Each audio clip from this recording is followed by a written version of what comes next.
আসসালামু আলাইকুম বন্ধুরা, আমি কল্পনা ডেলিতে তোমাকে স্বাগতম। আজকে আমি খুবই মজাদার কলার থরের রোল বানিয়ে দেখাবো তোমাকে। তোমরা যদি আমার চ্যানেলে নতুন হয়ে থাকো তাহলে না সাবস্ক্রাইব করো। কলার থরের রোল বানান কিন্তু খুবই সহজ, আবার খেতেও অনেক মজা। বেশি উপকরণও লাগে না, বাড়িতে থাকা সহজ উপকরণ দিয়ে কিন্তু করা যায়। দেখো উপরে কতটা মচমচা হচ্ছে, ভেতরে কতটা সুন্দর। চলো কেন করে আমি রোলগুলো বানাচ্ছি তোমাকে কেন দেখাই। তার জন্য করে আমি একটা কলার থর লিছি। থরটা আবার আমাকে বাড়ির গাছেরই। এখন ফুলগুলো সব থরর থেকে ছিঁড়ে নিচ্ছি।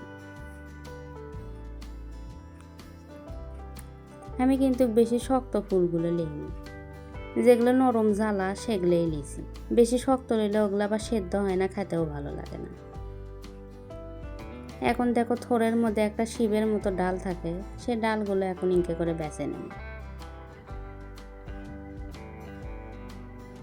থরটা আবার বেশি বড়ও লয়, আবার বেশি ছোটও লয়। সবগুলো ফুলই এখন ইনকে করে আমি ভালো করে বেছে নেব। সবগুলো ফুল আমার বেছে নেওয়া হয়ে গেছে। এখন বটি দিয়ে কুচি কুচি করে কাটে নেব। কুচি কুচি করে কাটলে সাথে সাথে কিন্তু পানির মধ্যে ভিজে ধুয়ে দেওয়া লাগবে। পানির মধ্যে না ভিজে ধুলে তাহলে আবার কালো হয়ে যায়, বটে দেখতে অতটা সুন্দর লাগবে না। থরগুলো আমার কাটে নেওয়া হয়ে গেছে। আমি 2-3 বার পানি দিয়ে ভিজে ধুয়ে লিছি। লিয়ে কড়াইও তেনা সেদ্ধ করে নেওয়ার মতো, তার জন্য কড়াইও দিয়ে দিছি। এর মধ্যে এখন আমি 3টে ছোট আলু দিছি। দিয়ে ওর মধ্যে এখন লবণ হলদি দিয়ে আনা লাড়ে চেড়ে নিয়ে ঢাকন দিয়ে ঢেকে দেন। কিছুক্ষণ পরে দেখো বলকুটে আলুগুলো সেদ্ধ হয়ে গেছে।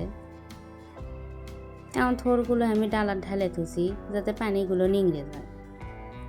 পানিগুলো নিংড়ে গেছে থরগুলো এখন আমি একটা বাটির ঢালে নিই। এইদিকে আমি আলুগুলো ছিলে দেখো ছানে ধুয়ে দিছিল। আলুগুলো এখন থরের মধ্যে দিয়ে দেব। দিয়ে আনা হাত দিয়ে ভালো করে মেখে নেওয়া লাগবে, যাতে দুটো ভালোভাবে মিশেল হয়। হাত দিয়ে মাখলেই বেশি ভালো হয়, চামচ দিয়ে মাখলে কিন্তু কতটা ভালো হবে না। এইদিকে আমি হাঁসের তাবা জালটা ধরে দিছি। দেওয়ার মধ্যে না আন্দাজ করে তেল দেন, দিয়ে না পেঁয়াজ কুচি দেন, রসুন কুচি, কাঁচা পত্তে কুচি দিয়ে ভালো করে না লাল লাল করে ভেজে নেব। আজকে আমি কোনো পিসা খোসা ব্যবহার করবো না, তো ওই জন্য সবই কুচি দেন, রসুনও কুচি দেন। পেঁয়াজগুলো ভেজে নেওয়া আমার হয়ে গেছে। এর মধ্যে কলার থর আর আলুগুলো দিয়ে আবার না ভালো করে লাড়ে চেড়ে দেওয়া লাগবে।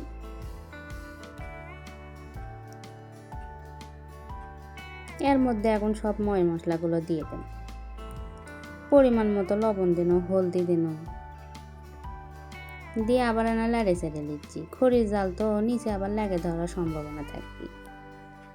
এর মধ্যে এখন শুকনো পত্তের গুঁড়োও দিন, ধনের গুঁড়ো দিন, জিরের গুঁড়ো দিন, ম্যাগি মশলা দিন, কাঁচা পত্তে শুকনো পত্তের গুঁড়ো দুটো একসাথে দিলে কিন্তু খেতে ভালোই লাগবে। এর মধ্যে কিন্তু আমি দেখো কোনো পানি টানি দিইনি, পানি দিলে কিন্তু ভালো হবে না, তেলতি ভেজে নেওয়া লাগবে। এর মধ্যে এখন পাউরুটির গুঁড়োও দিন। পাউরুটির গুঁড়োটা দিলে বেশি আটা আটা হবে, খেতেও ভালো লাগবে। এই সময় না তেলটা মনে হলো কম, ওই জন্য তেলটা আরও না দিয়ে নেব। দেখো ভাজা হয়ে গেছে, কতটা আটা আটা ভাব আসছে। এখন একটা বাটি তুলে এনা ঠান্ডা করে নেব। এইদিকে আমি অল্প না ময়দার আটা লিছি। ময়দার আটাগুলো আবার ফাইন করে না গুলে নেব। একবারে বেশি পাতলাও করে নেব না, আবার ঘনও করে নেব না। এর মধ্যে এখন না পরিমাণ মতো লবণ দেব, দিয়ে আবার না ভালো করে ফেটে নেওয়া লাগবে, যাতে কোনো দানা দানা না থাকে। ফেটে নেওয়া হয়ে গেছে। এইদিকে আমি একটা বাটির দেখো পাউরুটির গুঁড়ো ঢালে দিয়েছি। এইদিকে আমার কলার থরগুলোও দেখো ঠান্ডা হয়ে গেছে। এখন না হাত দিয়ে ভালো করে মেখে নিয়ে নরম নরম করে নেব। আরও অন্যান্য রোল করার সময় হাতত কিন্তু তেল ভরে নেওয়া লাগে, আর দেখো এই থোড়ের রোল করার সময় কিন্তু হাতত তেল মাখা লাগিচ্ছে না, ভাজার সময় যে তেল দেওয়া হয়েছে ওই তেলই ফাইন ভেজে দেখো বের হয়েছে, ওটা দিয়েই হয়ে যাচ্ছে, হাতত কিন্তু কোনো লাগে ধরিচ্ছে না। এখন হাততে না ইনকে ঘুরে ঘুরে লম্বা একটা শেপ দিয়ে নেব।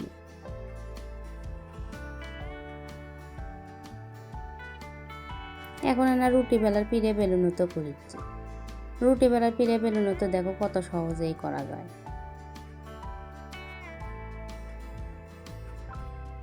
ইনকে করে এখন আমি সবগুলো রোলই করে নেব। সবগুলো রোল করে নেওয়া হয়ে গেছে, একেবারে আনা আটার মধ্যে দিয়ে উলট পালট করে নেব।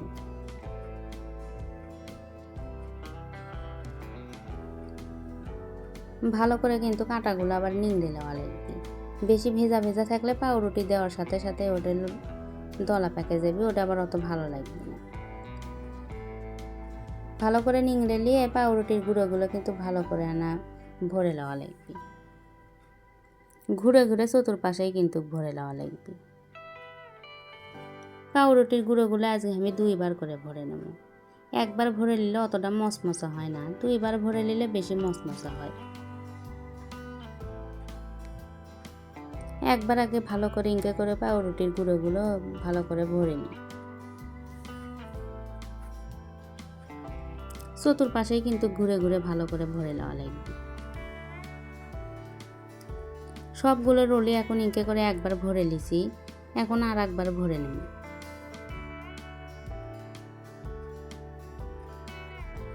কলার থোর কিন্তু তরকারিও ভালো লাগে, ডাল দিয়ে থোর বিরিয়ানি করলে কিন্তু সেই স্বাদ লাগে। আবার হচ্ছে যে কলার থোর আলু দিয়েও ভাজি করলেও ভালো লাগে। তোমরা যদি দেখতে চাও তো আমার চ্যানেলে যেয়ে দেখে আসতে পারো। কলার থোর আলু দিয়ে ভাজি, তারপরে ডাল দিয়ে বিরিয়ানি। বিকেলের নাস্তা হিসেবে কিন্তু কিনকে কলার থোরের রোল বানিয়ে খাবারই পারো, খেতে কিন্তু খুবই মজা লাগবে। আবার হয়তো কোনো মেহমান আসলো, বাড়ির যদি কলার থোর থাকে ইনকে চট জলদি বানিয়ে নেবার পারবা। নতুন একটা মেহমান করে রোলও খিরেলা, তারাও খেয়ে পছন্দ করলো। ছোট বড় সগলি কিন্তু সেই পছন্দ করে, আমাকে বাড়ির তো সগলিই পছন্দ করে। ইনকে করে এখন সবগুলো রোলে আবার আমি ভরে নিচ্ছি পাউরুটির সাথে। দেখো একটা মাঝারি সাইজের থোড় দিয়ে কতগুলো রোল করা হয়ে গেছে। এইদিকে হাসিলে তো আবার জাল দিয়ে কড়াইয়ে বেশি করে ডুবো তেলে এনা ভাজা লাগবে। রোলগুলো ডুবো তেলে বেশি ভাজলে বেশি মচমচা হয়, খেতেও ভালো লাগবে। আর এই সময় হাসিলে জালটা কিন্তু কেন আস্তে আস্তে দেওয়া লাগবে, আস্তে আস্তে জাল দিয়ে তাও 7-8 মিনিটের মতো ধরে দেখো আমি ভেজে নিছি। আর না ভালো করে নেড়ে চেড়ে দেওয়া লাগবে যাতে সব পিঠেই একভাবে ভাজা হয়ে যায়। 7-8 মিনিট পরে দেখো রোলগুলো আমার ভাজা হয়ে গেছে, দেখতে কত সুন্দর লাগিচ্ছে, খেতেও কিন্তু খুবই মজা। ইনকে করে এখন সবগুলো রোলই আমি ভেজে নেব। কিন্তু টমেটো সসের সাথে খেতে সেই ভালো লাগে।